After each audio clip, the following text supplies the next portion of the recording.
আরেকটা প্রজাতি বের হবে, এর নাম ইয়াজুজ আর মাজুজ। নাম শুনেছেন? এই যে এই সূরার মধ্যেই আছে, এই সূরা কাহাফের কথা বললাম না, সূরা কাহাফের পিছনের দিকে আছে ইন্না ইয়াজুজ ওয়া মাজুজ মুফসিদুনা ফিল আরদ। যুলকারনাইন বাদশার কথা পড়বেন, তিনি এই যে দেয়াল নির্মাণ করে দিয়েছিলেন লোহা এবং তামা দিয়ে, মনে আছে, পড়েছেন? আচ্ছা, এই ইয়াজুজ আর মাজুজ যখন বের হবে, পৃথিবীর পানি খেয়ে শেষ করে ফেলে দিবে একেবারে। এর এত বেশি হিংস্র হবে যে এদের সাথে লড়াই করার মতো ক্ষমতা কোনো মানুষেরই থাকবে না। এমনকি ঈসা আলাইহিস সালামেরও নয়। ঈসা আলাইহিস সালাম তুর পাহাড়ে চলে যাবেন মুসলিমদেরকে নিয়ে, তুর পাহাড়ের ভিতরে মুসলিমরা সেখানে লুকিয়ে থাকবে, পৃথিবীর মেসাকার অবস্থা হয়ে যাবে, পৃথিবীর পানি খেয়ে শেষ করে ফেলে দিবে হিংস্র প্রজাতি। তখন ঈসা আলাইহিস সালাম আল্লাহর কাছে দোয়া করবেন, আল্লাহ এই বিভৎস জাতিকে ধ্বংস করো। আল্লাহ রাব্বুল আলামিন তখন ওই ইয়াজুজ আর মাজুজের এই কাঁধে, ঠিক কাঁধের মাঝখানে একটা ভাইরাস জন্ম দিবেন। কি জন্ম দিবেন? ওই যে বলি না মহামারীর ভাইরাস, অমুক ভাইরাস তমুক ভাইরাস, এই ভাইরাস আরও সামনে আছে বাকি এখন। ওই ভাইরাসে, ওই পোকায়, ওই ব্যাকটেরিয়া বা যেটাই হোক আল্লাহ পাক যাই দিবেন, এতে করে ইয়াজুজ আর মাজুজের পুরো প্রজাতি ধপধপ ধপধপ করে মারা যাবে। মানে এটা ছোঁয়াচে রোগ হবে। কি রোগ হবে? ছোঁয়াচে। ঠিক যেমন আমরা একটু করোনা দেখলাম না, একজন থেকে আরেকজন, একজন থেকে আরেকজন, এরকম জিনিস চলবে আরও বিশ্বে। আর এখনকার নতুন রিসার্চ হচ্ছে ওই সাইবেরিয়া অঞ্চলের যে বরফগুলো আছে না, ওর নিচে এই 1 লাখ বছর, 1.5 লাখ বছর, 2 লাখ বছর আগের ভাইরাসগুলো নতুন করে জায়গা শুরু করেছে এখন। হ্যাঁ, এগুলো বিজ্ঞানীরা বলছেন যে এগুলো আবার কোন দিন জানি পৃথিবীতে আত্মপ্রকাশ করা শুরু হয়। সব কিছুই ঘটবে। বিশ্বটার খুব রহস্য আছে, বিশ্বটার অনেক রহস্য আছে। আল্লাহ পাক এগুলো খেলার ছলে সৃষ্টি করেন নাই, পরীক্ষা। লিয়াবলুয়াকুম আইয়ুকুম আহসানু আমালা, আল্লাহ পাক বলেছেন। এরপরে ইয়াজুজ আর মাজুজের সব প্রজাতি মারা যাবে। নবীজি বলছেন জমিনে কোনো জায়গায় ফাঁকা থাকবে না, সমস্ত জায়গাতেই ওদের দেহ পড়ে থাকবে। আল্লাহু আকবার। এরপরে ঈসা আলাইহিস সালাম আল্লাহকে বলবেন, আল্লাহ জমিনটাকে পবিত্র করে দাও। আল্লাহ পাক কী করবেন জানেন? বড় বড় নখরওয়ালা, বড় বড় নখ আছে, নখ দেখেছেন? বড় বড় বড় বড় নখওয়ালা একটা স্পেশাল প্রজাতির পাখি আল্লাহ পাঠাবেন। কি পাঠাবেন?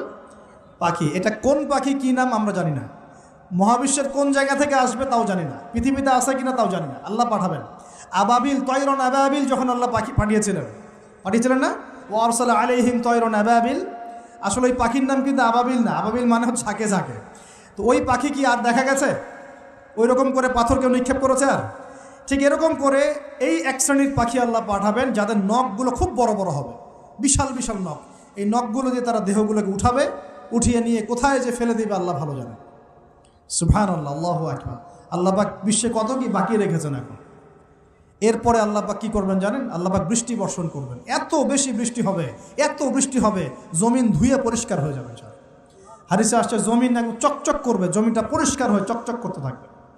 এরপরে কারণ ওই ভাইরাস তো ধুইতে হবে না, ভাইরাসকে ধুয়ে সাফ করতে হবে।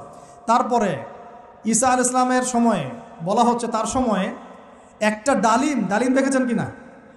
আনার ডালিম, এই ডালিমের যে খোসা হয় না, এই ডালিমের খোসার নিচে একটা পুরো পরিবার আশ্রয় নিতে পারবে। কি বুঝলেন? এত বড় বড় ফল হবে, এত বরকত হবে জমিনের মধ্যে। কখন বরকত হয়? যখন একটা জনপদের অধিবাসীরা আল্লাহর সামনে আত্মসমর্পণ করে, তখন আল্লাহ বরকত দেন। আমরা কি আত্মসমর্পণ করছি? এই জন্যই তো অর্থনৈতিক মন্দা চলছে। এমনি নাকি? সুদ খাচ্ছেন, দিব্যি ঘুষ খাচ্ছেন, দুর্নীতি করছেন, জেনা করছেন, মানুষের সম্পদ আত্মসাৎ করছেন, মাপে কম দিচ্ছেন, আবার নামাজও পড়ছেন, মাশাআল্লাহ। তো বরকত কোত্থেকে আসবে? তো বরকত কখন আসে? যখন একটা কওম আল্লাহর সামনে সম্পূর্ণ আত্মসমর্পণ করে। একটা ডালিম হবে, এটা রূপকথা নয়, এগুলা গাল গল্প বলছি না। এই প্রতিটা কথা আল্লাহ পাকের ওহী থেকে আসছে, এর একটা কথা মিথ্যা হবে না ইনশাআল্লাহ তাআলা। বিশ্ববাসীরা দেখবে একটা ডালিমের নিচে একটা পরিবার আশ্রয় নিতে পারবে। এত স্পেসিফিকলি বলা হয়েছে হাদিসগুলোতে। নবী সাল্লাল্লাহু আলাইহি ওয়াসাল্লাম বলেছেন যে 10 জন ঘোড়সাওয়ার, কয়জন ঘোড়সাওয়ার? 10 জন ঘোড়সাওয়ার বের হবে ইমাম মাহদির সময়, যারা খোঁজ নিতে যাবে যে দেখি দাজ্জাল বের হয়েছে কিনা। ঘোড়ায় করে খোঁজ নিতে যাবে, দেখি দাজ্জাল বের হয়েছে কিনা। ওই 10, নবীজি বলছেন আমি ওই 10 জনের নামও জানি, ওদের বাবার নামও জানি। সুবহান। এত স্পেসিফিক জ্ঞান দেওয়া হয়েছে আল্লাহর পক্ষ থেকে নবী সাল্লাল্লাহু আলাইহি ওয়াসাল্লামকে। তার হাদিস থেকে বলছি, ডালিমের নিচে পরিবার আশ্রয় নিতে পারবে। তো অনেকে হয়তো হাসবে, কি বলে একটু উল্টাপাল্টা কথা, তাই না? নাস্তিকরা মনে করতে পারে যে হাসবে, আরে হাহারি এক দিয়ে রেখে দেবে। এখন মানুষ ফেসবুকের মতো চিন্তা করে, ফেসবুকের মতো হাসে, ফেসবুকের মতো কাঁদে, মানুষ এখন রোবোটিক হয়ে গেছে, ঠিক আছে? আচ্ছা, তো এরপর কি? এরপরে বরকতের এই সময়টা শেষ হয়ে যাবে কখন? যখন মানুষ আবার সেই জেনা, পাপ, শিরিক, কুফর এগুলোতে লিপ্ত হবে। আল্লাহ রাসূল বলছেন এমন একটা মানুষও বাকি থাকবে না, একটা মানুষও না যে খালি লা ইলাহা ইল্লাল্লাহ কালিমাটা পড়তে জানে, এমন একটা মানুষও বাকি থাকবে না। বলেন নাউযুবিল্লাহ। ওরা হবে এই পৃথিবীর সবচেয়ে নিকৃষ্ট মানুষ। ওদের চেয়ে নিকৃষ্ট কোনো মানুষ এই পৃথিবীতে হবে না। এখনও কি এরকম সময় আসে নাই? এখন কি লা ইলাহা ইল্লাল্লাহ আছে না? পূর্ণাঙ্গ প্রয়োগটা নাই, কিন্তু কালিমা তো আছে কি না? তখন নবীজি বলছেন এমন একটা যুগ আসবে যে লা ইলাহা ইল্লাল্লাহ বলার মতো একটা মানুষ খুঁজে পাওয়া যাবে না। আর মানুষ রাস্তাঘাটে কুকুরের মতো জেনা করবে। রাস্তাঘাটে কুকুর যেমন সঙ্গম করে না রাস্তাঘাটে, ওই রকম করে মানুষ রাস্তাঘাটে জেনা করবে। ওই সময়ে আল্লাহ রাব্বুল আলামিন পশ্চিম দিক থেকে সূর্য উঠাবেন। কোন দিক থেকে? সূর্য সত্যি পশ্চিম দিকে উঠবে। পৃথিবী একদিকে ঘুরছে না এখন? কে জানে আল্লাহ পাক পৃথিবীর ঘূর্ণন থামিয়ে উল্টা দিকে ঘোরাতে পারেন না? অবশ্যই পারেন। আল্লাহ পাকের জন্য এটা খালি বলা, কুন ফায়াকুন, হও হয়ে যাও, ব্যাস। পুরো বিশ্বের বড় বড় ডিপার্টমেন্টগুলো কারা নিয়ন্ত্রণ করছে? আমরা নিয়ন্ত্রণ করছি? জি না। এমনকি খ্রিস্টানরাও নিয়ন্ত্রণ করছে না, বরং ওরাই নিয়ন্ত্রণ করছে। আপনাকে গভীরে ঢুকতে হবে তো। তার মানে সে আত্মপ্রকাশ না করলেও তার অনুসারীরা তো মাশাআল্লাহ শক্তিশালী হয়ে গেছে কি না? তার মানে সময় কাছে না দূরে? কাছে। এটা বোঝার জন্য কি ভবিষ্যৎবাণী করা লাগে? গণক হওয়া লাগে? জ্যোতিষী হওয়া লাগে? এটা বোঝার জন্য কোরআন সুন্নাহর সাথে শেষ জামানা স্টাডি করলেই হয়। Economics, world affairs, history study করলেই বুঝতে পারেন, হৃদয়ের চোখ খুলে যাবে ইনশাআল্লাহ তাআলা। আল্লাহ পাক বোঝার তৌফিক দান করুন। এখন সে বের হয়ে বিশ্বটাকে শাসন করবে ঠিকই, কিন্তু তার সাথে লড়াই করার ক্ষমতা ওই সময় মুসলিমদের থাকবে না। তখন আল্লাহ পাক পাঠাবেন ওই যে সত্যিকারের মাসিহ ঈসা আলাইহিস সালাম। কাকে পাঠাবেন? তিনি নামবেন সিরিয়ায়। কোন দেশে? সিরিয়ার দামেস্কে তিনি নামবেন। দুজন ফেরেশতার কাঁধে ভর দিয়ে, তখন তার চুলগুলো দিয়ে টপ টপ করে মুক্তার মতো পানি ঝরতে থাকবে, এমনটা হাদিসে বলা হয়েছে। সুবহানাল্লাহ, সুবহানাল্লাহ। এত স্পেসিফিকলি হাদিসে বলা হয়েছে এটা হবে, এইটা হবে, ওইটা হবে, একদম স্পেসিফিকলি। তারপরে ঈসা আলাইহিস সালাম তিনি যখন ওই মুসলিমদেরকে পেয়ে যাবেন, তাকে ইমামতি করতে বলা হবে। ঈসা আলাইহিস সালাম বলবেন, না, আমি ইমামতি করতে পারবো না। ইমামতি এই উম্মতের জন্যই করা হয়েছে। বলেন সুবহানাল্লাহ। আমাদের ইমাম ইমামতি করবেন, তিনি পিছনে মুক্তাদি হবেন। একজন নবী মুক্তাদি হবেন আর ইমাম ইমামতি করবে। চিন্তা করতে পারেন?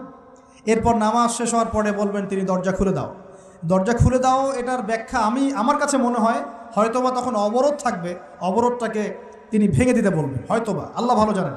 কারণ দরজা খুলে দাও এর ব্যাখ্যা কী হতে পারে? কিসের দরজা খুলে দাও? কিসের বাঁধন খুলে দাও? নিশ্চয় একটা বাঁধনে মুসলিমদেরকে বেঁধে ফেলা হবে। তিনি ওটার বিরুদ্ধে মুসলিমদেরকে ঝাঁপিয়ে পড়তে বলবেন। তখন দাজ্জালের সাথে তার দেখা হবে। কোন দাজ্জাল? সত্যিকারের দাজ্জালের সাথে ঈসা আলাইহিস সালামের দেখা হবে। এবং ঈসা আলাইহিস সালামকে দেখা মাত্রই দাজ্জাল গলতে শুরু করবে। কি করবে? গলতে শুরু। লবণ যেমন গলে যায় না তাপ দিলে, এমন করে গলতে শুরু করবে। এবং ঈসা আলাইহিস সালামের নিঃশ্বাসে আল্লাহ পাক একটা অন্যরকম ক্ষমতা দিবেন। ঈসা আলাইহিস সালামের নিঃশ্বাস যতদূর পর্যন্ত যাবে দাজ্জাল পালাতে থাকবে। তার নিঃশ্বাস গিয়ে দাজ্জালের গায়ে লাগা পরে দাজ্জাল ওইখানেই মারা যাবে। আল্লাহ পাক এই শুধু তাকে নয়, তার সমস্ত অনুসারীদেরকে আল্লাহ পাক সেখানে মেরে ফেলবেন ইনশাআল্লাহ। মুসলিমদের হাতে। কার হাতে? মুসলিমদের হাতে। এটার জায়গাটা মেনশন করা আছে, বাবেলুদ নামক জায়গা। কোন জায়গা? বাবেলুদ। যান গুগল সার্চ করে দেখেন বাবেলুদ কোন জায়গায় আছে।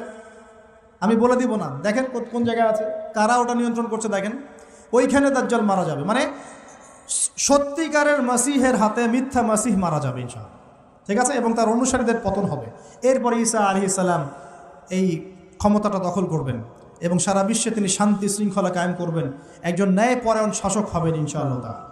এবং তিনি নতুন কোনো শরীয়ত নিয়ে আসবেন না। উম্মতে মুহাম্মদ